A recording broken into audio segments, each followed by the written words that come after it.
Why was everyone ignoring her at the briefing table? Because no one believed the woman in faded jeans could fix what their entire Ranger company couldn't. The wind cut sharp across Range 47 that morning, carrying with it the bitterness of failure. Metal targets gleamed in the cold sun, standing like silent judges, and the air tasted faintly of gunpowder and disappointment. Corporal Wesley Grant missed his 43rd consecutive shot and slammed the rifle bolt forward harder than necessary. The sound cracked through the silence, another punctuation mark in 3 weeks of humiliation. "Miss," Staff Sergeant Hughes said flatly, marking down another 0 on his tablet. He didn't even look up. There was no need. Everyone already knew the outcome. Grant muttered a curse under his breath and stepped back from the firing line. His boots scuffed the red clay, eyes down, jaw locked. Behind him, the other Rangers waited their turns in miserable silence, each one rehearsing excuses they'd already run out of. When the old Ford pickup rattled into the lot, no one cared. Not until a woman climbed out, middle-aged, civilian clothes, hair streaked with gray, carrying a weathered canvas range bag. She walked with the unhurried calm of someone used to being underestimated. Grant squinted toward her. "Great," he murmured. "They're sending civilians now. Maybe she's here to watch us fail for morale support." Private Moore laughed quietly, the kind of laughter that hides shame. "Probably a diversity observer. That's what we need. Someone from HR to evaluate our aim." No one contradicted him. The woman didn't react to their stares. She crossed the gravel with sure steps, stopped at the staging bench, and began pulling out worn ear protection and a notebook. She looked like someone's aunt come to watch a nephew's baseball game, out of place, harmless, irrelevant. But she wasn't watching them like a spectator. She was studying them. Captain Holland noticed her first from across the field and frowned. Who invited her? By the time she reached the safety line, even Sergeant Phillips, 16 years of teaching marksmanship, was watching with narrowed eyes. The woman's jacket was faded to an unidentifiable color, her gloves patched from years of use. She might have been anyone, and yet there was something about the way she stood, shoulders square, gaze steady, unbothered by the chaos around her, that made the space near her strangely quiet. "Next shooter," Hughes called. "Moore, you're up." Private First Class Austin Moore stepped to the line, rifle snug into his shoulder, breathing the way the manual said to breathe. In his head, the voice of Phillips echoed, "Control the exhale. Squeeze, don't jerk." He fired. The round struck 2 feet left of the target. "Miss," Hughes said again. Moore tried to correct, fired again. "Miss." By the 3rd shot, the air felt heavier than the rifle. "Wind compensation insufficient," Hughes added, his tone mechanical as if nomming ghosts. At the back, the woman jotted something in her notebook. Her handwriting was neat, unhurried. Grant elbowed Ali. "She's taking notes, probably writing up a report about our incompetence." Ali's grin was dark. "We are incompetent, brother, just ask the targets." Across the field, Captain Bishop emerged from the command office, flanked by Holland. His expression was tired, not the kind of tired that comes from lack of sleep, but the kind that comes from defending your soldiers against statistics that don't lie. He was 34, and failure had aged him 10 more. Holland intercepted the civilian before she could move closer. "Ma'am, this is a restricted area. Can I help you?" The woman smiled politely, not apologetically.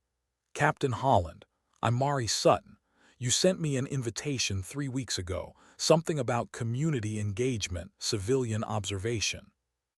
Holland's composure faltered. She remembered the letter, a PR move ordered from above, meant to show transparency. She hadn't expected anyone to actually come. "Of course," Holland said, forcing warmth into her tone. "Just, please stay behind the safety line." "I understand." Mari's voice was calm, almost soft, but it carried. She turned back to the range and resumed her quiet observation. By now, failure had become routine. Specialist Dean, meticulous and defensive, missed 3 in a row. Ramirez, one of the few women in the platoon, missed all her targets, though she'd shot better than most in previous courses. Each miss felt heavier, not because of embarrassment, but because no one could explain it. Philip's arms crossed near the tower, watched it all with the weariness of a man running out of faith. 3 weeks, he muttered. 3 damn weeks. Mari's pencil scratched against her notebook again. Grant couldn't stop himself. What do you think you're writing, ma'am? She looked up, her eyes level with his. Observations. Observations, he echoed, trying to sound casual. Of what? How bad we are. She didn't answer. She just turned her gaze back to the targets, and for some reason that silence annoyed him more than an insult would have. By midday, 43 Rangers had attempted the course. 4 had passed. At 11:00 hours, Phillips called a break. No one cheered, no one spoke. The benches filled with silent men staring at the ground. You could smell frustration like oil and sweat. Mari remained standing, still watching the range even though no one was shooting. She studied the field as though it were speaking to her. Specialist Dean approached, data book in hand. His patience for civilians had expired. "Ma'am," he began, "no offense, but this is a complex qualification course. Unless you've got shooting experience, it might not make much sense." She regarded him mildly. "What makes you think it does?" Dean frowned. "Because we're not missing from poor fundamentals. The wind here is unpredictable, the timing unfair. No one could hit under these conditions." Mari nodded as if considering that. "The enemy doesn't wait for fair conditions." "With respect, ma'am," he said, his voice sharpening, "unless you've been downrange, you might not understand." "With respect, specialist," she interrupted, her tone suddenly quiet but commanding enough to freeze him. "I didn't say I didn't understand. I said I was watching." Grant joined in, defensive now. "We appreciate civilian interest, really, but maybe this isn't the time. We're trying to figure out what's wrong." "I can see that," she said. 43 attempts, 4 passes, that's difficult." "It's impossible," Grant corrected. "The course is broken." Mari tilted her head slightly. "You think the course is the problem?" "What else could it be?" Dean said. "We're using zeroed rifles, match ammo, proper technique. The only variable is the range itself." "The weather's unpredictable," Ali added. "Can't compensate for something that changes every 30 seconds." Mari nodded. "You're using the flags for wind reference." "Of course." Dean's tone implied the question was naive. "The flags tell you about the wind where they are," Mari said softly. "What about the wind between here and the target?" The silence that followed was answer enough. Phillips, listening nearby, frowned. Something about her question made him uneasy, not because it was wrong, but because it was right. Before anyone could respond, the sound of tires on gravel broke the silence. A staff car pulled up. Lieutenant Colonel Walsh stepped out, his uniform pressed, his expression cold. The air around him tightened like wire. "Captain Bishop," he barked, "what's today's pass rate?" 11%, sir," Bishop said quietly.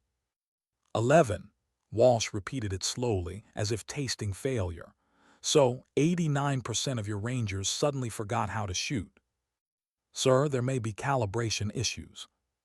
"No excuses. Equipment's fine, which means your men are thinking wrong." Walsh's eyes swept the range and then paused on Mari. "Who's that?" "Mrs. Sutton," Holland said quickly. "Civilian observer, community engagement." Walsh's jaw tightened. He walked toward her, the officers trailing behind. "Mrs. Sutton," he said, voice clipped, "you've been watching all morning." "Yes, sir." "And what do you think?" She hesitated, measuring her words. "They're good soldiers having a hard time." "That much I can see," Walsh said. "I'm asking if you have any idea why." Mari looked at the field again, the long stretch of earth between firing line and targets shimmering in the noon sun. "Sir, may I ask you a question?" Walsh folded his arms. Go ahead. Your rangers all using ballistic calculators. Standard issue, rangefinders too. And they all train the same way. Of course, consistency produces consistency. Mari shook her head slightly, except when the environment doesn't match the model. Phillips was listening now, curiosity overtaking skepticism. All that technology's useful, Mari continued, but it only gives the right answers if the data going in is right. If they're reading the wind wrong, the calculator just gives them wrong answers faster. Phillips stepped closer. Ma'am, we're reading wind flags, temperature, barometric pressure. What are we missing? Mari turned to face him fully. Observation, she said. You're seeing data, not information. That sounds like philosophy, not marksmanship, Grant muttered. Mari's faint smile didn't reach her eyes. Maybe, or maybe marksmanship is philosophy with recoil. Walsh's gaze sharpened. You seem to know a lot about this, Mrs. Sutton. What's your background? For the first time, she hesitated.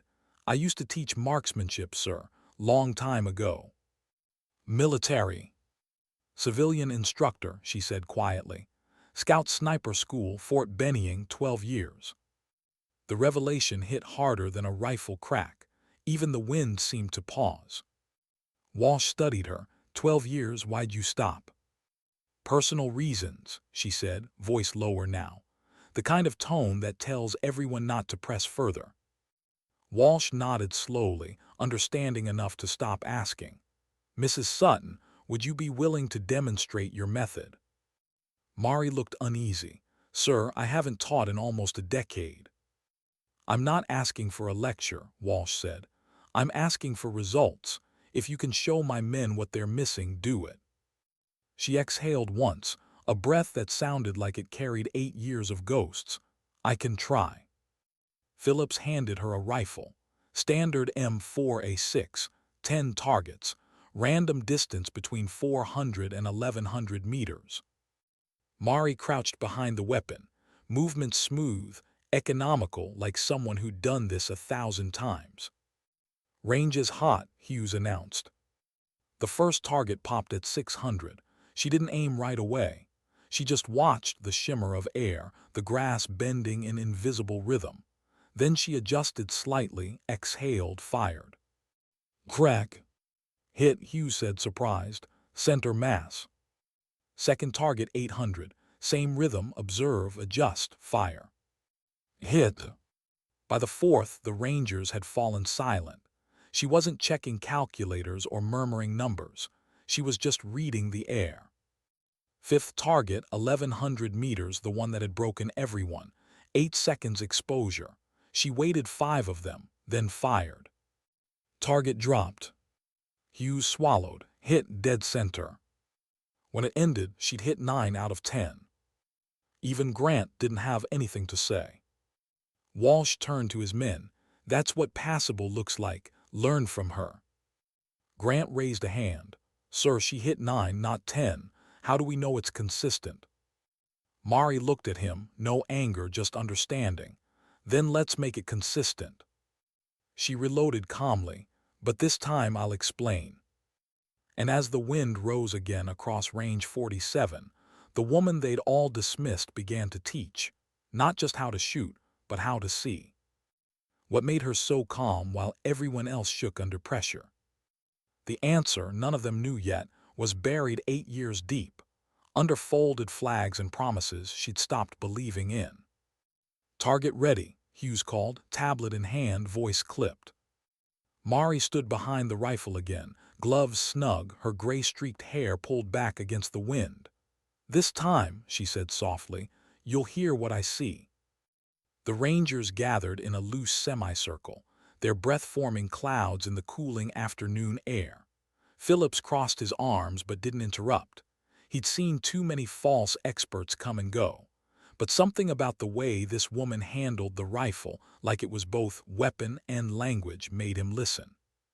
Forget everything you've been taught about flags for a moment, Mari said, scanning the range.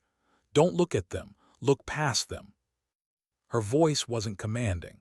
It was the tone of a teacher who assumes her students are intelligent, if they'd only stop trying so hard. See that shimmer above the ground? That's mirage, the air moving in layers. Watch how it boils straight up in some places but leans left in others. Private Moore squinted through his scope. Yes, ma'am, the distortion's shifting like waves. Exactly. The sections where it leans tell you wind direction at bullet height. Straight up means calm. Angled means current. That movement right now. 7 miles per hour left to right. How do you know that? Grant asked skeptically. Mari smiled faintly. Practice. Watch long enough and your eyes start to feel wind speed the way your skin feels temperature. She turned back to the rifle. Hughes called out, 900 meters left sector, 10-second window. Mari whispered, wind 7 left to right, easing after 500 meters. Hold for 6. She fired. The target dropped. Hit, Hughes confirmed. Another popped at 500 meters, 6-second window. She fired almost immediately. Hit. Grant shook his head, half in disbelief, half in irritation. She didn't even take time to read. She already read, Ramirez murmured beside him. Mari's eyes were already scanning the next field. That patch of rye grass, she said, 8 inches tall. It moves slower than the short fescue beside it. That difference tells you the ground winds steady but light. 6 miles per hour. Always trust the plants more than the sensors. They're honest. She fired again, crack. Another hit. By the 4th target, even the skeptics stopped questioning. The sound of the rifle echoed like punctuation in a sermon they hadn't realized they'd come to hear. Phillips found himself muttering, "She's not shooting, she's reading." When the 10th target fell, Hughes said the words with quiet awe, 10 for 10. Walsh didn't smile, but something in his posture softened. "Mrs. Sutton, that's exceptional." "It's not magic," she replied, "just observation." He looked at his men. "You'll all learn from her, effective immediately." Phillips blinked, "Sir." "I'm authorizing Mrs. Sutton as a civilian instructor for 48 hours, Walsh said. "Whatever she needs, she gets. I expect 70% qualification by Monday." He checked his watch, the conversation over. "Don't disappoint me." When the colonel left, silence filled the gap he'd vacated, heavy, uncertain. Bishop exhaled slowly. "Well, you heard him. Mrs. Sutton, you're officially part of this circus." Mari took off her gloves, flexing her fingers. "Captain, I'm not here to embarrass anyone. I just want to help them see." Phillips stepped forward, his professionalism thawing into respect. "Ma'am, we'll take all the help we can get." As the men packed up, Ramirez lingered.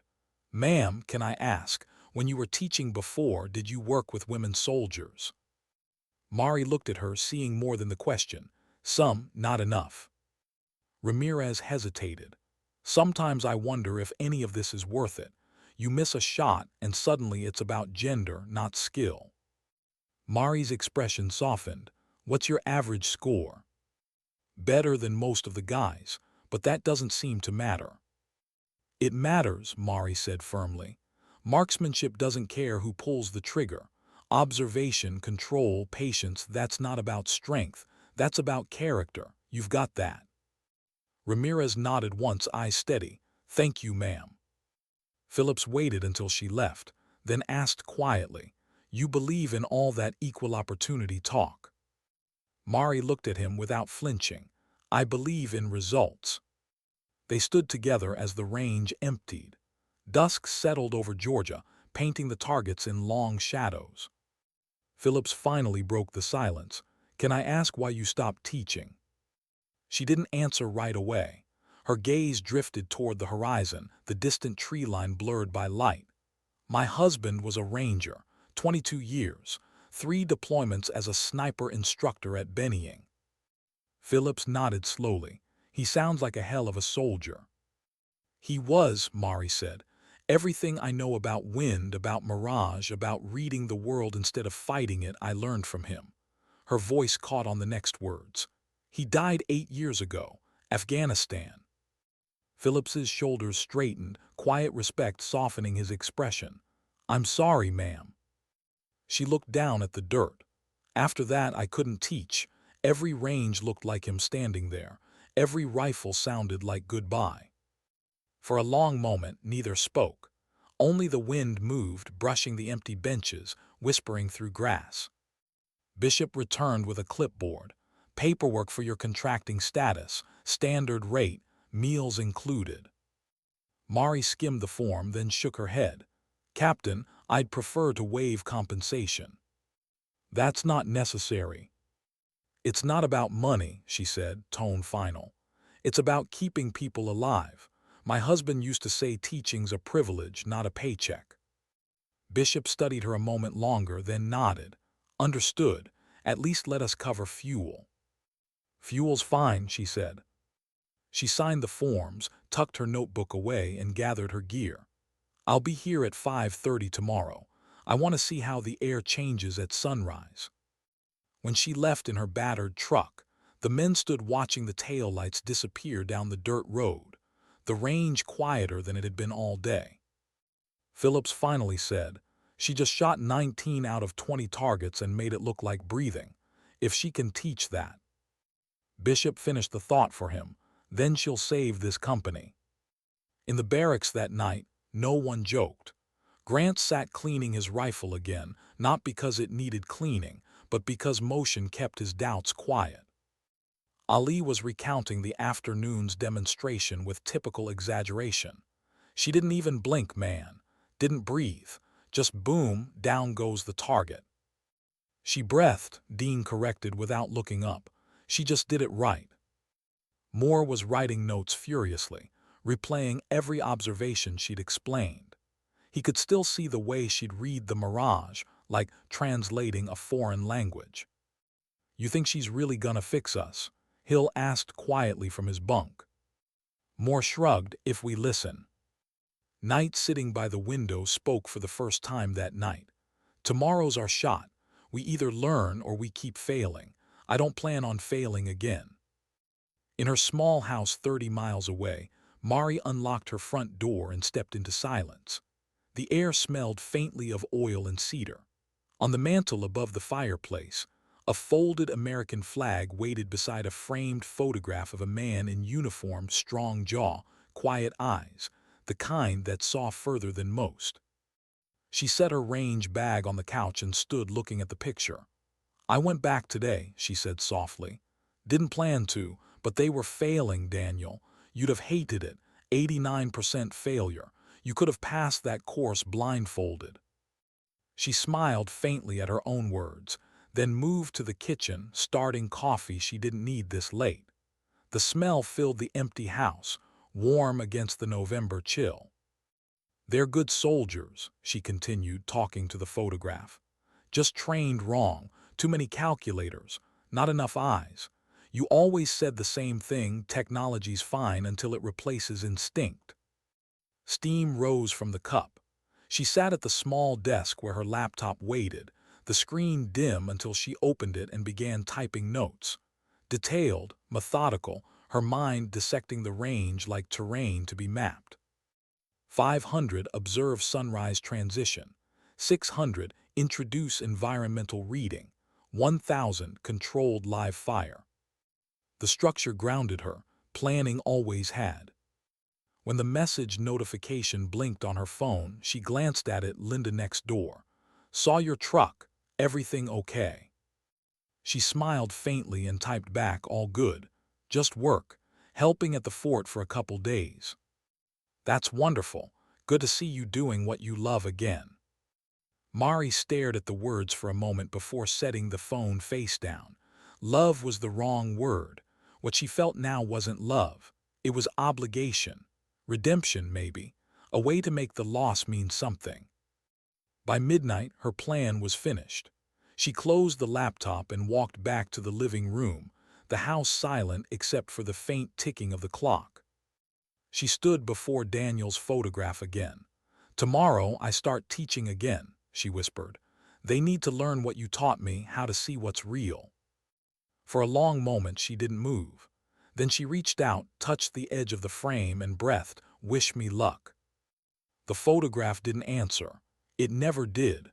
But the silence felt different tonight, not empty but expectant. Outside, the wind moved through the Georgia pines, whispering like distant gunfire fading into memory.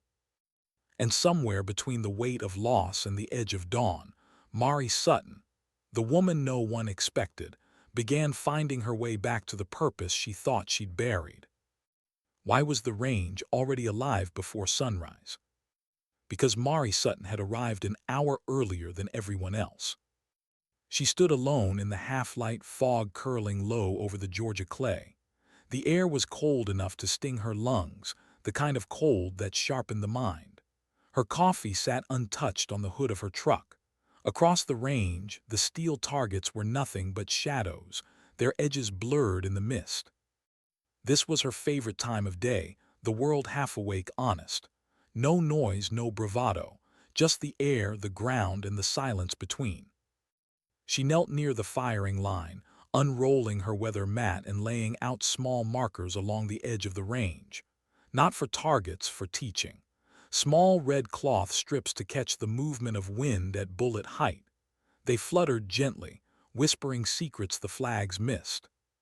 By 5:15, headlights cut through the darkness. The rangers' trucks rolled in, engines rumbling, boots thudding on gravel. They weren't loud, not this morning. Yesterday's performance had broken their confidence, replaced noise with nerves. Grant muttered under his breath as he saw her. "She's been here all night, I swear." Ramirez shot him a look. "Then maybe she's more serious about this than you are." Phillips gathered them near the benches. "All right, listen up. Mrs. Sutton's running today's session. You'll do exactly what she says. No ego, no excuses. You miss, you learn. Understood?" A chorus of quiet yes, sir, followed. Mari looked over the group, 40 tired faces, some curious, some doubtful. "You've been shooting for weeks," she began, voice calm but carrying in the morning stillness. "You've measured, calculated, adjusted, but what you haven't done not once is look." No one spoke. She pointed toward the misted field. "Tell me what you see out there." Moore squinted. "Targets."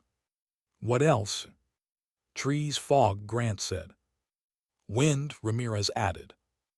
Mari nodded. "Good. Now tell me what the wind's doing." They exchanged uncertain glances. "Left to right," Dean guessed. She smiled faintly. "At which distance?" He blinked. "It's the same wind, isn't it?" Mari crouched, picking up a handful of loose sand. "You'd think so." She tossed it gently. The particles drifted forward, then curved left, then dropped. But the wind up close isn't the wind halfway downrange. Air's like water, it flows, curls, bends. You can't control it. You learn to dance with it. She pointed toward the red cloth strips fluttering at varying heights. "Those will show you what your eyes can't yet feel. Watch them for 10 minutes. No rifles, just watch." 10 minutes felt like an eternity to soldiers trained to act, not observe. But she said it with such quiet certainty that even Grant didn't argue. They stood in a line, watching wind. The fog thinned, and as light slowly revealed the range, something shifted in their perception. The cloths didn't move uniformly, some barely stirred while others rippled violently. It wasn't chaos, it was rhythm. Mari broke the silence. "Every one of those pieces of cloth is telling you something different. Air density, velocity, direction change. Learn to see the difference and you'll never miss again." She handed Moore the spotting scope. "Now look through this. Focus halfway. What do you see?" "Mirage lines," he said after a moment, "like heat waves." "Angle?" Right to left, maybe 10 degrees." "Good, that's 8 miles per hour crosswind." He blinked. "You got that number from the angle?" "I got it from listening," she said. "The wind tells you if you stop arguing with it." Grant couldn't help himself. "Ma'am, with respect, listening doesn't give you math. We still need data." Mari looked at him evenly. "You'll get your data, Corporal, but first you'll learn humility. Nature doesn't care about your numbers." That silenced him faster than any rank could. By 600 she had them kneeling along the line, rifles ready but unfired. The sun broke through the fog in slow gold streaks, cutting across the wet earth. "Targets are live," Hughes announced from the tower. Mari raised a hand. "Not yet." Phillips turned toward her. "Ma'am." "They'll shoot when they can see," she said, "not just look." The men waited. The wind shifted again, subtle but distinct. Mari nodded toward Moore. "You're first." He inhaled, watching the cloth strip sway. The Mirage leaned slightly left. He adjusted, exhaled, and squeezed. "Crack." "Hit," Hughes said, surprised. "First round." Moore's lips parted in disbelief. I didn't overthink it." Mari nodded. "Exactly, you trusted what you saw." Next was Ramirez. Her first shot hit too, then Dean, then Ali. By the time Grant stepped up, tension had turned into something else, hunger. He lined up the target, mimicked Mari's slow breathing, watched the wind shift against the cloth, and fired. The steel rang. For the first time in weeks, he smiled. Phillips checked the log. 8 shooters, 8 hits. Mari's voice softened. "Don't thank me, thank observation. That's what keeps you alive." They cycled through the course again and again. Misses still happened, but fewer now, and each one came with analysis, not excuses. She made them record what they saw before they shot, not what their devices told them. "Your eyes," she said, "are the first and last instrument you can trust." By noon, the sun was high, and the range smelled of cordite and dust. The men broke for lunch, collapsing under the shade of the trucks. Phillips joined her at the table under the canopy. "You've done more in 6 hours than we managed in 3 weeks, he said. Mari took a sip from her canteen. They already had the skill, they just stopped believing in it. He studied her quietly. "You ever think about coming back full-time? We could use someone like you." She shook her head. "No, I had my time." "You miss it, though." Her eyes drifted toward the horizon again. "Every day, but missing something doesn't mean you belong to it anymore." Phillips frowned. "I don't buy that. You belong where you make a difference." She didn't reply. A distant shout cut through the quiet. Moore waved from the far bench. "Ma'am, we got a crosswind issue. The targets past 900 are shifting hard right." Mari was already walking before he finished. She crouched beside the firing point, scanning the range. The heat was rising now, air shimmering with instability. "Mirage is boiling vertical," she said. "Thermals. That means the wind layers are colliding." Translation, Moore asked. "It means if you shoot now, you're shooting into confusion. Wait for the air to settle." "How long?" "As long as it takes." He sighed. "What if it never settles?" Mari looked at him. "Then you move, adapt. Wind won't change for you, that's the lesson." They waited. The air calmed slowly, subtly. Mari nodded once. "Now." Moore fired.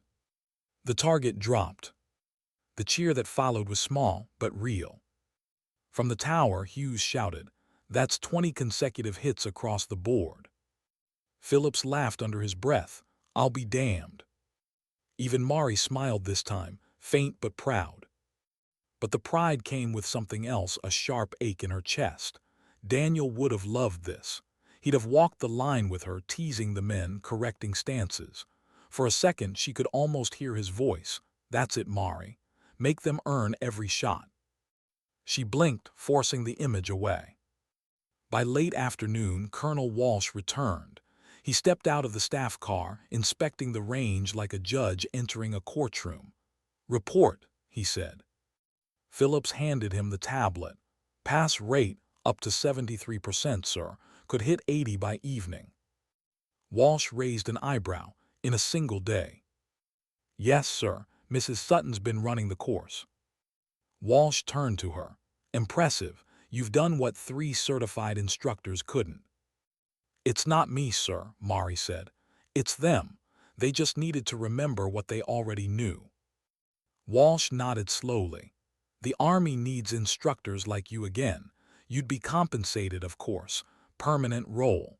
You could rebuild the sniper qualification program from scratch. The offer hung in the air. Mari's hands tightened slightly on her notebook. I appreciate it, sir, but I'm not looking for permanent work. Why not? She looked him in the eye. Because teaching means losing them later, and I've lost enough. Walsh didn't press, he only nodded. Understood, but if you change your mind, the door's open. He walked away, but Phillips caught the faint tremor in Mari's hand as she set the notebook down. Ma'am, he said quietly, if this is too hard. It's not hard, she said quickly. Then softer, it's necessary. As the day faded, the soldiers gathered for their final round. Mari stood behind them, arms folded, watching as one by one they hit their marks. Steel rang again and again, steady, confident, earned. When the last echo died, the range fell into satisfied silence. Ramirez turned, face glowing with pride. Ma'am, we did it. Mari nodded. You did. Phillips smiled. 82% pass rate. Command's going to think it's a miracle. It's not a miracle, Mari said. It's sight restored. They packed up slowly, fatigue mixing with relief. Grant approached her, awkwardly rubbing the back of his neck. Ma'am, I owe you an apology. I judged you before I even knew your name. She met his eyes. Then remember that feeling. It'll keep you humble. He nodded. Yes, ma'am. When the last truck left, the field was empty again. Only Mari remained, standing in the golden dust. The red cloth strips still fluttered in uneven rhythm, whispering across the distance she'd finally bridged. She walked to the firing line, sat beside the rifle she'd used that morning, and let the quiet settle around her. Her voice when she spoke was barely above a whisper. You'd be proud of them, Daniel. They learned fast, they saw. The wind stirred again, brushing against her cheek like a reply only she could feel. She smiled through the ache. Yeah, she murmured, I saw too. And for the first time in 8 years, the range didn't sound like goodbye. Why did success feel heavier than failure? Because sometimes, attention was the last thing Mari Sutton wanted. By the third day, Range 47 had turned into a quiet spectacle. The once-defeated platoon was suddenly outperforming every other unit in the district. Hit ratios climbed, confidence returned, and word spread. Soldiers who once came to the range to survive now came to learn. But success has a price. By 700, the observation tower was crowded with unfamiliar faces, instructors, commanders, even a few civilian contractors pretending not to stare. Everyone wanted to see the woman who'd done the impossible. Mari didn't seem to notice the attention. She moved from shooter to shooter, calm and focused, adjusting stances, whispering corrections. Don't fight the recoil, she murmured to Ramirez. Accept it. You can't teach a bullet where to go, you can only guide it. Ramirez adjusted, breath fired. The steel target clanged. Good, Mari said softly. That's control. Down the line, Grant reset his rifle, watching her with the kind of reluctant respect earned, not given. Phillips was managing range data when 2 men in pressed uniforms stepped through the gate. One wore colonel's bars, the other, civilian suit, Department of Defense badge clipped to his breast pocket. Captain Bishop, the colonel asked. Bishop nodded, extending a hand. Colonel. I'm Colonel Avery, Command Assessment. This is Mr. Hall from Training Integration. Avery's tone was polite, but carried authority like a loaded weapon. We're here to observe Mrs. Sutton's methods. Bishop straightened. She's on the line now, sir. Hall adjusted his sunglasses, scanning the field. That's her, the civilian instructor. Yes, sir. His tone was skeptical. You sure she's not just lucky? Phillips overheard and muttered under his breath. Luck doesn't shoot 95% accuracy. Hall raised an eyebrow but didn't respond. They watched as Mari leaned beside Dean, pointing toward the targets. The wind's breaking in layers today, she said. Lowers moving right, upper, curling left. Split the difference. Adjust half a mil up. Dean fired, clang, dead center. Hall's expression shifted slightly, but enough for Phillips to notice. Avery nodded. Impressive, she teaching from memory. She's teaching from instinct, Bishop said, and she's rebuilding theirs. When the cycle ended, Mari turned, spotting the new arrivals. Her shoulders stiffened only slightly. Mrs. Sutton, Bishop called, you've got company. She approached, polite expression unreadable. Colonel. Ma'am, Avery said, shaking her hand. Heard good things, very good things. You've managed to reform a failing range in 72 hours. That's not typical. I just reminded them how to trust what they see, Mari said. Hall smiled, but not warmly. You trained at Bennying, correct? Her pause was brief but noticeable. Yes. Under which instructor? She met his gaze. Staff Sergeant Daniel Sutton. Hall nodded. That was your husband then. The range went quiet for a beat too long. Mari's face remained composed, but something flickered in her eyes. Yes. Hall's voice softened, but there was calculation behind it. He was a legend. His last operation tragic. I was part of the review board. Avery shot him a warning look. Not the time. But it was too late. The air had shifted. Mari's hands tightened slightly around her gloves. I appreciate the acknowledgement, she said, tone even, distant. Hall nodded. We'll be evaluating your instructional material for potential use at the Advanced Marksmanship program. I hope you're willing to cooperate. She inclined her head. Of course, sir. When they moved off toward the observation post, Phillips approached her carefully. You okay? Fine, she said too quickly. He frowned. You knew that guy. Years ago, she said. After Daniel died, they ran an inquiry. Operational failure, they called it. Said it was a breakdown in coordination. And you? Her jaw tightened. I called it what it was, negligence, but that word doesn't look good in reports. Phillips looked toward the tower, where Hall was conferring with Avery. So that's the guy who... Yes. The wind picked up then, carrying dust across the range. Mari turned away, refocusing. Back to work. We've got a job to finish. But the past doesn't stay buried just because you keep your eyes forward. By noon, the tension was visible. Hall observed every movement, every instruction, scribbling notes like a man building a case. He wasn't there to learn, he was there to judge. During a break, Grant muttered, "Who's the suit? Looks like he's waiting for her to screw up." Phillips said nothing. He'd noticed it too. When shooting resumed, Mari called more to the line.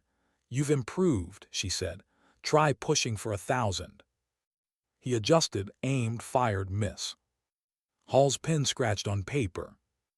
Mari crouched beside Moore, her tone calm. What changed between 800 and 1,000? He frowned. Same position, same breath, same trigger pull. Then something else changed, she pointed. Mirage lines, angle. Moore adjusted focus. Oh, more vertical now, means heat rising faster, air thinner. Good, compensate half mil low, try again. He fired, clang. Hit, Hughes called. Hall's pen stopped moving. Mari stood, brushing dust from her knees.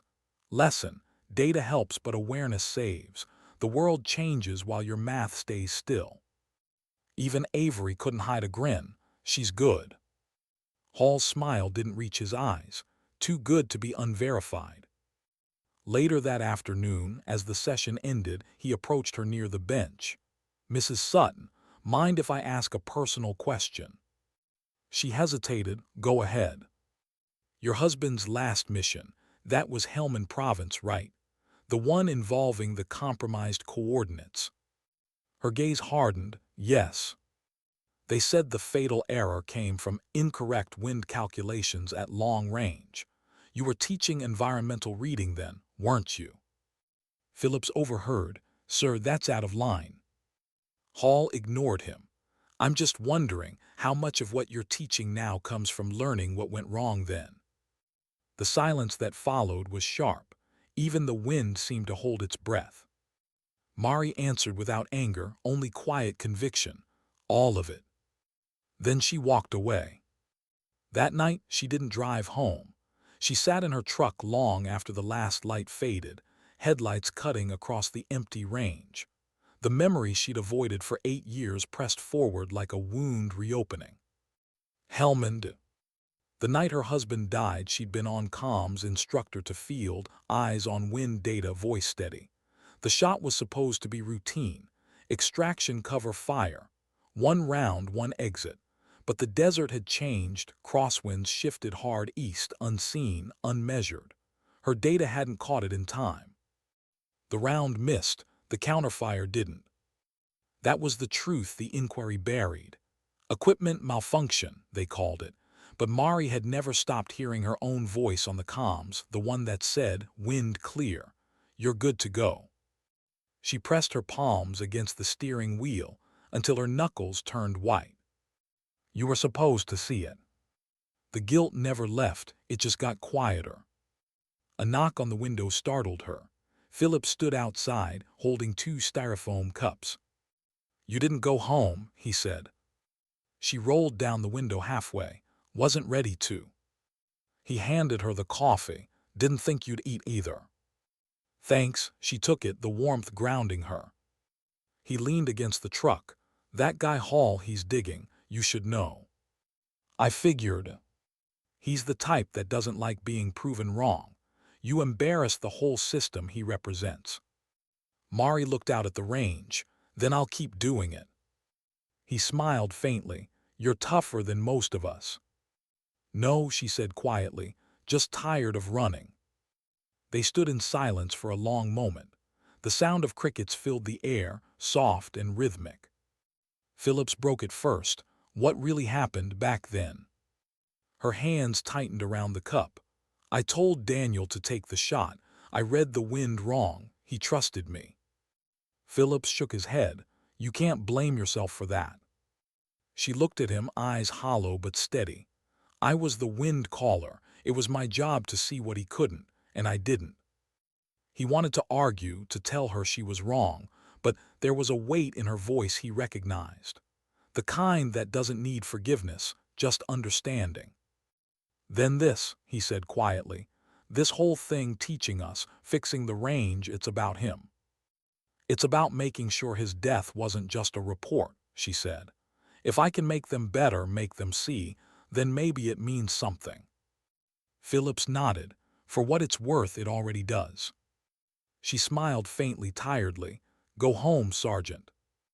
He hesitated, then nodded and walked back toward his truck. Mari remained. The night was colder now, the stars sharp above the black silhouette of the trees. She whispered to the empty air, "I got it wrong once, never again." The wind moved through the range like an answer. And as the first light of dawn began to touch the horizon, Mari Sutton, guilt-heavy, purpose reborn, prepared to face the same system that once called her a failure. Because this time, she wasn't shooting for redemption. She was teaching others how to earn theirs. Why did they change the rules just when everything finally worked? Because the system never forgave what it didn't understand. The order came down before dawn. Range 47 to conduct a full-scale evaluation exercise, live combat simulation. All units participating. Civilian observer required to withdraw during active phase. Phillips read the directive twice before handing it to Mari. "They're testing us," he said flatly. She skimmed the lines without surprise. "Hall. Has to be. He probably wrote half this order himself." Mari folded the paper and slipped it into her jacket pocket. "Then let him test. The wind doesn't care who's watching." By 600, the range had transformed. Portable barricades stood in staggered lines, simulated urban cover. Drones hovered overhead, tracking every movement. The targets were programmed to shift at random pop-ups, movers, distance changes. It wasn't just marksmanship anymore. It was judgment, coordination, composure under pressure. Hall arrived with his clipboard and two assistants in matching vests. His voice carried over the hum of the generators.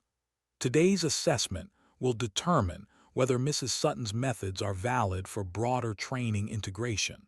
All results are to be recorded and compared to standard metrics. Phillips muttered under his breath, and if we fail, they'll call it proof she's a fluke. Mari's voice was calm. Then we don't fail.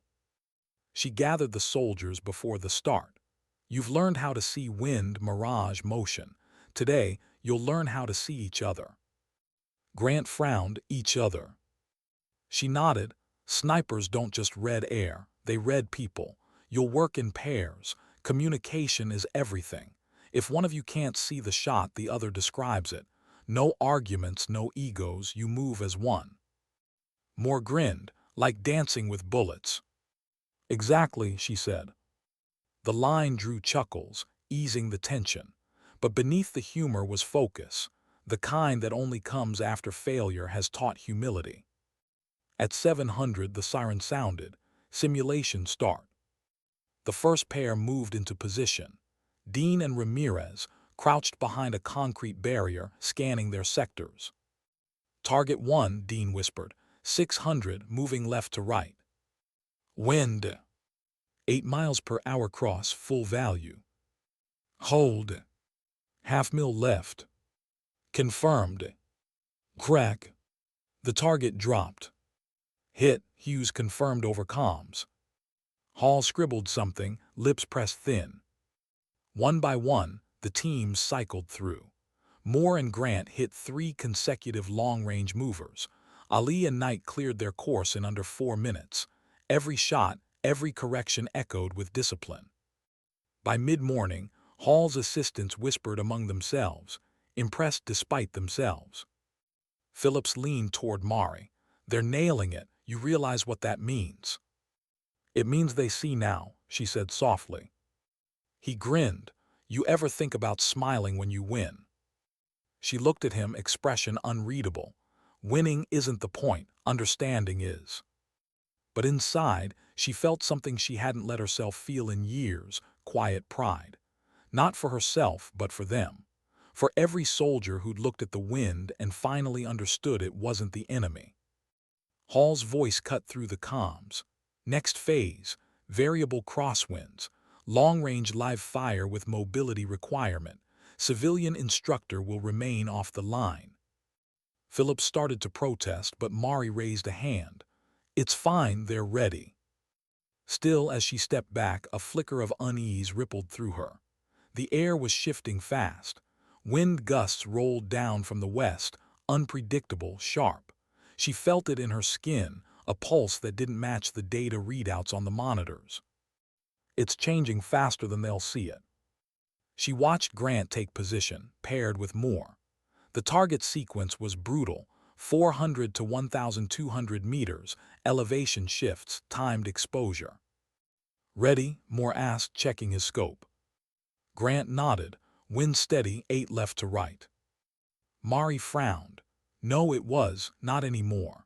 The flags were still right, but the shimmer, that subtle boiling in the distance, told a different story. The upper air layer had flipped. She called out instinctively, Grant, hold lower left, winds revering aloft. Hall turned sharply. Mrs. Sutton, you're not authorized to interfere. She ignored him. Grant, adjust now. But the shot was already fired. The round drifted wide, off by a full target's width. Miss, Hughes reported. Grant cursed, what the hell? Mari stepped forward. The mirage changed, the upper wind flipped, your calculator didn't catch it. Hall's voice was sharp. Mrs. Sutton, step back behind the safety line or you'll be removed from the range. Phillips moved between them. Sir, she's the only one reading the environment in real time. Enough, Hall barked. Continue the test. Grant reloaded, jaw tight. Wind 8 left to right, he repeated. Mari shook her head. No, look again. He hesitated, then peered through his scope. The heat shimmer leaned the other way now. He exhaled slowly. 5 right to left, Jesus. He corrected, fired. Clang. Hit. Moore laughed under his breath. She was right again. Hall's pen stopped mid-stroke. The rest of the test played out like a battle between two philosophies, data versus instinct. Hall demanded numbers. Mari taught sight. The soldiers, caught in between, learned that the truth lived somewhere beyond both. By noon, the last shot fired. The range was quiet but alive with something electric, confidence earned, not given. Hughes called out final metrics. Overall accuracy, 92%. Completion time, 24% faster than standard. Avery turned to Hall. Well. Hall's jaw worked, within acceptable variance. Acceptable, Avery's tone was incredulous. That's a record-breaking score. Hall didn't respond. He turned to Mari. Congratulations, Mrs. Sutton. Your methods are interesting. Her brow furrowed. Interesting. We'll review data consistency, he said. If it aligns with doctrine, we'll consider further evaluation. Phillips stepped forward. Sir, what more do you need? The proof's right there. Hall looked past him toward Mari. Proof isn't about results. It's about repeatability, and some variables can't be replicated. He walked away before she could reply. The soldiers gathered around her, their relief slowly turning into frustration. Ramirez said it first. He's going to bury this, isn't he? Mari looked toward the tower.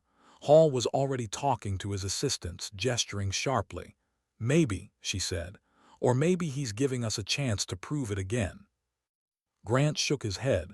You saved this company, you fixed us, and that guy acts like it's paperwork.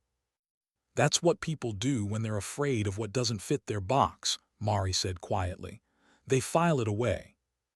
That night she stayed again after everyone left. Phillips joined her, hands in pockets, looking out at the field bathed in moonlight. You think he'll really ignore this? He asked. Probably not, she said. He'll report it as anomalous success. They'll study it, repackage it, maybe even rename it. You sound like you've seen this before. I have. They did it to Daniel. Phillips frowned. What do you mean? When he died, she said, eyes distant, they erased his report, said his methods were doctrinally compliant. All the field notes, the environmental models, the raw data, gone, just like that. His whole way of seeing the world buried under red tape. She paused, her voice softening. That's what Hall does. He makes sure no one remembers what doesn't fit. Phillips looked at her, understanding dawning. Then that's why you came back. Mari nodded slowly. I came back because if they bury it again, no one else will know what we lost. They stood in silence, the night air cool and steady now. Phillips finally asked, what if this gets ugly? What if they come after you next? She smiled faintly. Then they'll find out I don't scare easy. The wind picked up, whispering through the targets, the sound like applause carried by air. When she finally left, she didn't take the main road home. Instead, she drove out to the overlook above the training grounds, the same spot Daniel used to sit after long days on the range. The lights below shimmered in the distance like fallen stars. She parked, shut off the engine, and sat in the silence. Her phone buzzed once, a message from an unknown number. We need to talk, Hall. She stared at it for a long time, the screen glow painting her face pale in the dark. For the first time since returning, Mari felt the old weight settle in her chest, not fear, not anger, but that cold premonition soldiers learn to trust. The kind that whispers, something coming. She looked out across the field, wind stirring her hair. Let it come, she murmured. I've been through worse. The stars above were silent, but the night felt alive, as if the ghosts of every lesson, every lost voice, were gathering again to watch what would happen next. Because truth never dies quietly. And this time, Mari Sutton wasn't going to let anyone bury it. Why did she agree to meet him? Because ghosts don't stay buried when someone else digs them up. The message came at 22:30 hours after she'd already decided not to sleep. The words were simple: "We need to talk. Range Administration Office. Midnight." Phillips had warned her not to go. "He's setting you up," he'd said. "Hall doesn't talk, he corners." But Mari didn't scare easily, and running from ghosts never worked. Now, under the pale fluorescent light of the empty office, she stood across from him. Hall had removed his suit jacket, sleeves rolled to the elbow, a folder open on the desk between them. "You came," he said, voice calm, almost conversational. "You asked," she replied. "What's this about?" He tapped the folder. "Records, unredacted. Helmand Province, 2017. Operation Alabaster, you know the one." Her pulse stuttered. "That's classified." "Was," Hall said, "until I requested temporary clearance for internal review." Mari's stomach tightened. "Why?" "Because you're rewriting doctrine on my training ranges," he said evenly. "And before we start teaching your methods to 1,000 soldiers, I need to understand the woman behind them." She crossed her arms. "You already know who I am." He looked up, eyes sharp. "Do I?" The room was silent except for the hum of the lights. He flipped open the folder. Inside, photos, reports, names. The kind of paperwork she'd avoided for 8 years. "Your husband, Staff Sergeant Daniel Sutton," Hall began. "Decorated instructor, 3 deployments. KIA Helmand Province, May 14, 2017. Cause of death, enemy sniper fire following compromised environmental readings." Mari's jaw clenched. "I know the report. I don't need you to read it." He continued anyway. The investigation concluded that faulty atmospheric sensors led to incorrect wind data. No individual responsibility assigned. Case closed. She met his gaze. "So why open it?" "Because it wasn't the sensors," Hall said quietly, "and we both know that." The air thickened. Mari didn't speak. Hall leaned back, studying her. "I've read the internal transcripts, the field logs, the comms records. There was a delay, 6 seconds between your last call and his shot. 6 seconds of silence before he took the final position." "I told him to hold," she said, voice low. Hall nodded. "Yes, you told him to wait, he didn't." Her breath caught. Hall's tone softened, but not kindly. He trusted his training more than his instinct. "That's what you're really teaching now, isn't it? Not to let doctrine override sight." Mari stared at the folder, the edges blurring. "What do you want from me?" "Honesty," Hall said, "and cooperation." "Cooperation with what?" He slid a form across the table. "Doctrinal integration proposal. If you sign, your teaching becomes official doctrine, but it also means surrendering your rights to the methodology. Intellectual property becomes military-owned. You'll lose authorship, but your husband's name stays in the system. Legacy preserved." Mari read the first line, her chest tightening. It was a trap disguised as honor. Her life's work. The way she and Daniel had seen the world stripped from her hands and turned into curriculum under someone else's control. She looked up. "And if I don't sign?" Hall's voice was gentle. "Then this file finds its way to the press, or the review board. Maybe they'll decide to reopen the case. Maybe they'll call it instructor negligence." He paused. "Your choice." She let the words hang there, tasting their venom. "You think that scares me?" "I think it should," he said. She closed the folder and pushed it back across the desk. "Daniel died trusting the system you work for. I won't sign my name to it again." Hall exhaled through his nose, the mask of civility cracking. "You're making a mistake." "Maybe," she said, "but it'll be mine." He stood, gathering the folder. "Then we're done." As she turned to leave, he added, "For what it's worth, you're good. Too good to be forgotten.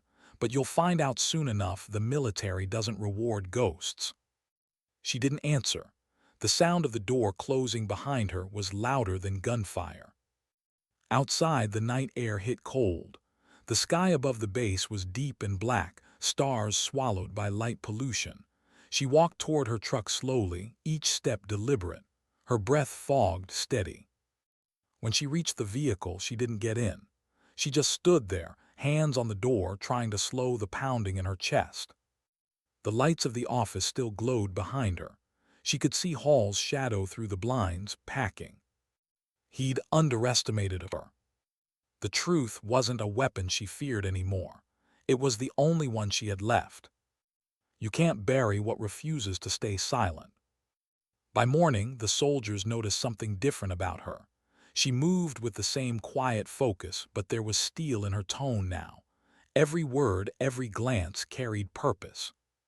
"Today," she said during briefing, "we train without range control. No observers, just us." Phillips raised an eyebrow, that allowed. She met his gaze. "It's necessary." He didn't argue. The men gathered at the line, unsure what to expect. Mari didn't reach for a rifle. She simply stood before them, wind tugging her jacket. "Yesterday you passed a test," she said.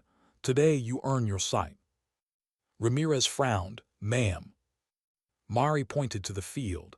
"No targets, no markers. Find your shots by instinct alone. You'll know when you see them." Grant looked skeptical. "We're supposed to shoot nothing." "Not nothing," she said. "Patterns, movement, the things that hide between obvious and invisible." They spread out across the range, uneasy. At first it felt pointless scanning open terrain, searching for ghosts. But as minutes passed, they began to see what she meant. The shimmer of heat, the bend of grass, the faint glint of metal half hidden in brush.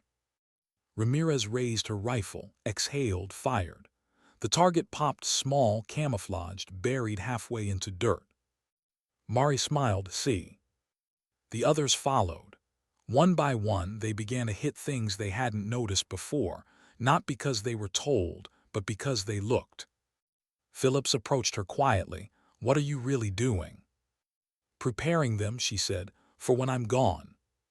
He frowned. "Gone?" She didn't answer.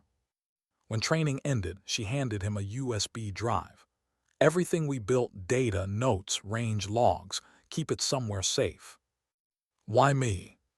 "Because I trust you," she said simply. He took it, but his voice was uneasy. "Mari, what's happening?"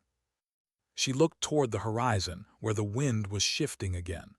"Hall won't let this live under my name, but he can't erase it if you keep it." "Are you leaving?" She hesitated. "Not yet, there's one more lesson." That night rain rolled in slow, steady, relentless. The range was dark except for one small light inside the observation tower. Mari sat alone with her notebook, water dripping from her sleeves. Each page was filled with scribbled diagrams, numbers, memories. She wasn't writing to teach anymore. She was writing to preserve. Wind doesn't lie, bureaucracy does. Instinct is not defiance, it's survival. Truth, once seen, cannot be unseen. Her handwriting trembled near the end. When she finally closed the notebook, she placed it into a sealed plastic case and tucked it into her bag. Then she took out her phone and typed a message, short, final. "Phillips, if anything happens, the data's yours. Teach them how to see. Don't let them forget." She didn't send it yet. She stared at the words, the rain soft against the windows. A shadow moved behind her. "Hall." He'd come back.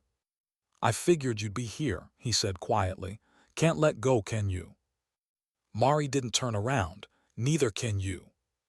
He stepped closer. "I'm giving you one last chance. Sign the document. Your husband's name stays protected. Otherwise, this ends ugly." She finally turned, eyes cold. "You think you can scare me with legacy? I live with ghosts, Hall. They don't frighten me." He took another step forward. "You could lose everything." "I already did." The silence that followed was thick enough to choke on. Rain hammered the roof. Hall's voice dropped. "You think you're fighting corruption. You're not. You're fighting gravity. The system doesn't break, it absorbs." Mari's voice was calm. "Then I'll teach it how to fall." He exhaled sharply, frustrated. "You're impossible." "No," she said, "I'm done being silent." She grabbed her notebook, slung her bag over her shoulder and walked past him. He didn't stop her. Maybe he knew he'd already lost. Outside, the rain hit her face like cold glass. She paused, looking back at the tower one last time. Some battles are fought with bullets, others with truth. And she'd chosen hers. As she walked away into the rain, her step steady, the faintest smile touched her lips. Not triumph, resolve. Because for the first time in years, Mari Sutton wasn't running from her past. She was walking toward it. Why did the base suddenly go quiet when she walked in? Because by sunrise, every rumor had already spread. Civilian instructor under investigation. Unauthorized range operations. Protocol breach during classified training. By the time Mari reached the main gate, she could feel the shift in the air, that strange, brittle silence that follows betrayal. She parked by the administration building, shoulders squared, expression calm. The guard at the door, a young corporal she'd coached 2 days earlier, looked at her with uncertain eyes. "Ma'am, command wants to see you, now." She nodded once. "I figured." Inside, the fluorescent lights buzzed faintly. Captain Bishop, Sergeant Phillips, and Colonel Avery were already waiting outside the conference room. Hall stood at the far end of the hall, clipboard in hand, expression unreadable. Phillips started toward her, but Bishop stopped him with a glance. "Let her walk in on her own." Mari entered. The door closed behind her with a soft click. Colonel Walsh sat at the head of the table, eyes heavy with something between anger and regret. 2 legal officers flanked him. "Mrs. Sutton," Walsh began, "you're aware of the reason you're here." Mari nodded. "I assume Hall filed a complaint." Hall's voice was calm, measured. "Not a complaint, a formal report. Breach of safety protocol, unauthorized environmental training, and failure to adhere to civilian instructor limits during active live fire." Walsh rubbed his forehead. "Mari, I've read both sides. I need your version." She didn't hesitate. "The soldiers succeeded because I taught them what their manuals couldn't, how to read the world, not just measure it. If that's a breach, I accept it." Hall smirked faintly. "You also refused a lawful directive to stay behind the safety line during an active simulation." Mari met his gaze. "I refused to let a soldier make the same mistake that killed my husband." The words hit the room like a shot. Silence. Even Walsh froze. Hall blinked, taken off guard for once. "Excuse me." She stood a little straighter. "You wanted honesty, there it is." She told them everything, the Helmand mission, the wind that shifted, the 6 seconds of silence, the years of guilt. She spoke quietly, not for sympathy but for truth. When Daniel died, they blamed equipment. But it wasn't the machine that failed, it was trust. Soldiers trusted data more than sight. I came back to make sure no one else died blind. For a long moment, no one spoke. Then Walsh sighed, voice softer. "Mari, I don't question your integrity, but the system requires structure, documentation, authorization. You can't just rewrite training protocols on instinct." "Then maybe the system should learn," she said. Hall crossed his arms. "Idealism doesn't change doctrine." "No," she said quietly, "but results do." The colonel looked at the table, conflicted. "For now, your instruction privileges are suspended pending review. You're to remain off the range until we conclude the inquiry." Mari didn't argue, she just nodded once. "Understood." Hall looked satisfied, too satisfied. As she turned to leave, Walsh added quietly, "For what it's worth, Mrs. Sutton, I don't think you're wrong. Just ahead of your time." Outside, Phillips caught up with her. "Suspension." She nodded, "Effective immediately." He swore under his breath. "They're protecting him." "Let them," she said. "Truth has a longer half-life than politics." He shook his head. "You sound calm for someone getting railroaded." "I've been here before," she said simply. By afternoon, she was gone. Truck loaded, gear packed. Range 47 looked empty without her, stripped of its pulse. But her absence didn't stay quiet for long. Within hours, the soldiers who trained under her began to talk. More was first. "They're shutting her down for teaching us how to see." Grant slammed a locker. "She saved my career. They can't just erase her." Ramirez's voice was low but sharp. "They already are." Phillips stood in the doorway, listening. "Then maybe it's time you show them what she taught you."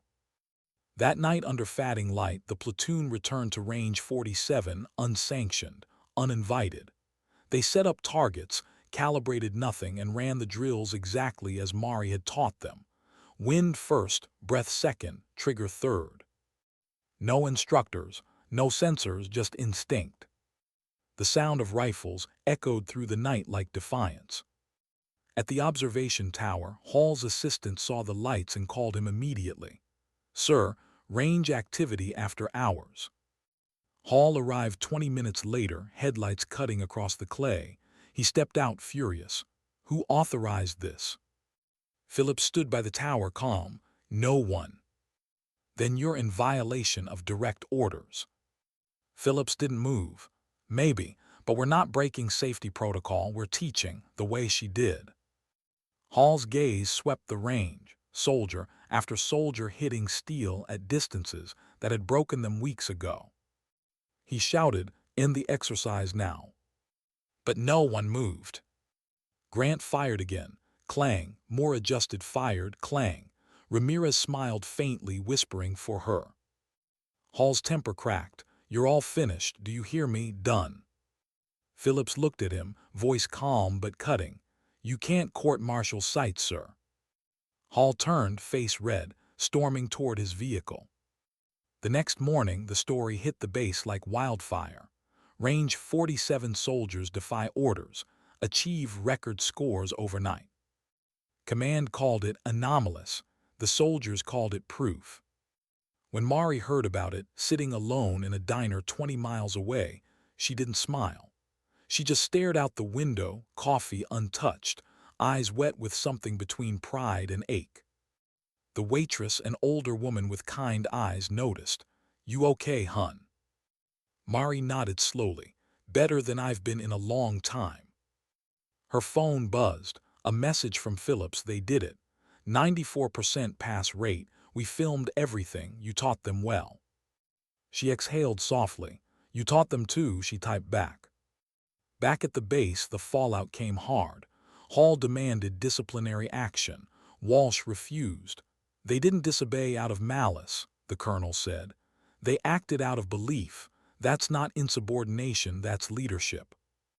Hall slammed a folder on the desk. "This is chaos." "No," Walsh said quietly, "it's evolution." The soldiers were ordered back into compliance the next day, but something fundamental had already changed. They no longer feared the system. They'd seen it blink. And when Mari returned to collect her belongings, they were waiting for her. All 40 of them, standing in formation at the range entrance, rifles slung, faces steady. Grant stepped forward, speaking for all of them. "Ma'am, we know you're not supposed to be here, but we wanted you to see something." He turned toward the range. The targets were set a full course, winds shifting fast. "Permission to demonstrate what you taught us," he said. Mari hesitated, throat tight. "You don't need my permission." They took their positions.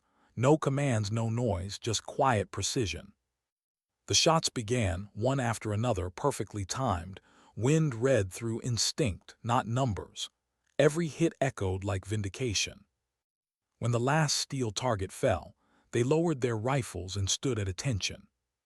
Mari swallowed hard. "You didn't just learn to shoot," she said softly. "You learned to see." Ramirez smiled faintly. "You taught us that dignity doesn't shout, it just acts." The line hit Mari like a physical blow. She turned away, eyes wet. Phillips approached quietly. "They're yours, you know, every one of them." She shook her head. "No, they're Daniel's, they're what he started." The wind rose, catching her hair, carrying her words across the range. He used to say the same thing. When the world stops listening, teach them to see anyway. Phillips looked toward the field. He'd be proud. She nodded, voice soft. Maybe he already is. From the hill beyond the range, Hall watched in silence. He didn't approach this time. Maybe he finally understood you can't erase what becomes belief. When the last rifle case was closed, Mari stood alone again. The soldiers drifted off, laughter echoing through the dusk. Phillips lingered. So what now?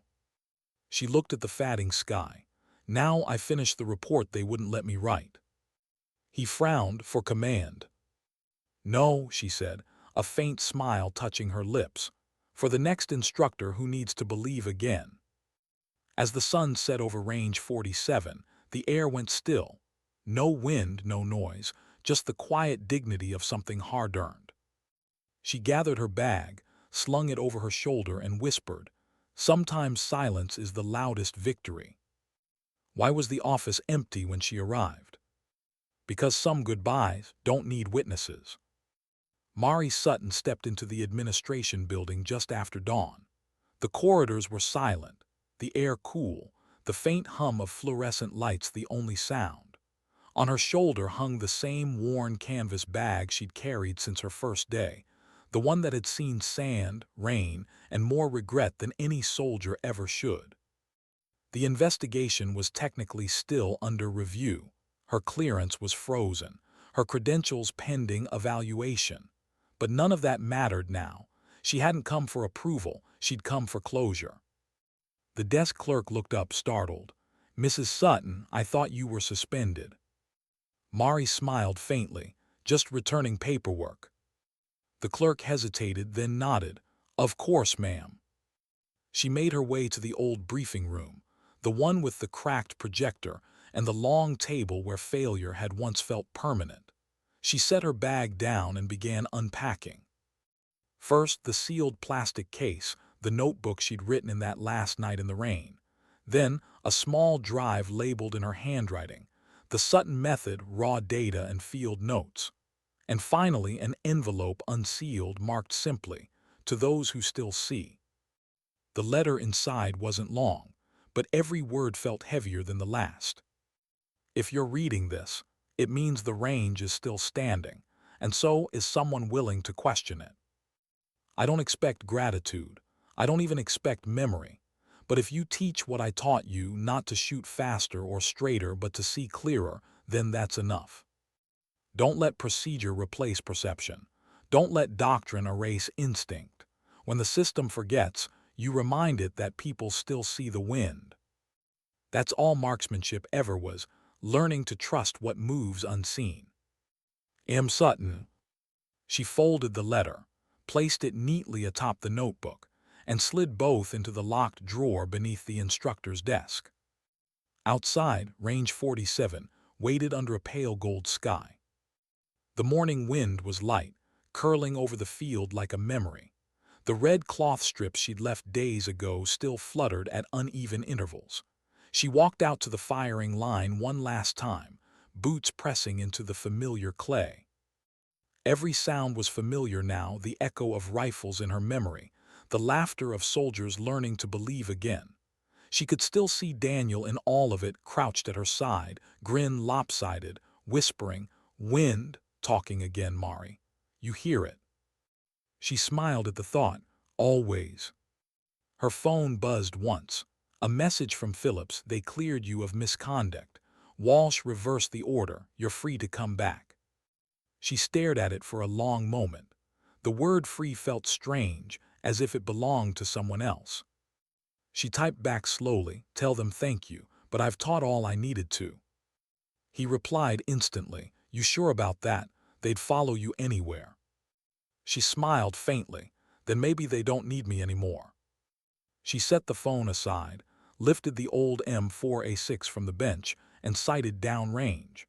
The steel targets waited in silence. No commands, no audience, just her, the rifle, and the wind. She inhaled slowly, exhaled through steady lips. adjusted for a faint right drift she could feel more than see, and fired. Clang! Dead center. The sound rolled across the range like a farewell salute. When she lowered the rifle, she whispered, "For you, Daniel." And maybe, just maybe, the wind answered. Later that morning, Phillips arrived at her house. The door was unlocked, a note waiting on the kitchen counter beside her badge and keys. "Phillips, you said once that the system doesn't break, it absorbs. Maybe, but people don't have to. Keep teaching the way we trained, see, breathe, trust. Tell them not to shoot for glory. Tell them to shoot for truth. The USB's in your desk. Don't let Hall or anyone bury it. If they do, dig it back up. The range belongs to those who can see what others won't. I'll be at the Overlook for a while. Don't follow. This goodbye isn't a sad one, it's just overdue. Mari." He read the note twice, jaw tightening, then headed straight for the Overlook. She was there, as always, sitting on the hood of her old truck, coffee in hand, watching the training grounds far below. The soldiers were already back at it, the sound of gunfire faint and rhythmic, steady as heartbeats. Phillips walked up quietly, not wanting to break the peace. "You're really leaving?" Mari nodded, eyes on the horizon. "It's time. The next fight isn't mine." He crossed his arms. "Hall's out. Walsh filed for internal review. You won, you could stay, rebuild the whole program." She looked at him, smiling softly. "That's the problem with victory. People think it means staying." He frowned. "So where will you go?" She turned her gaze back to the distance. "Maybe nowhere. Maybe everywhere. There are shooting clubs, private ranges, small-town police cadets who have never had real wind training. The world's full of people who need to see before they pull the trigger."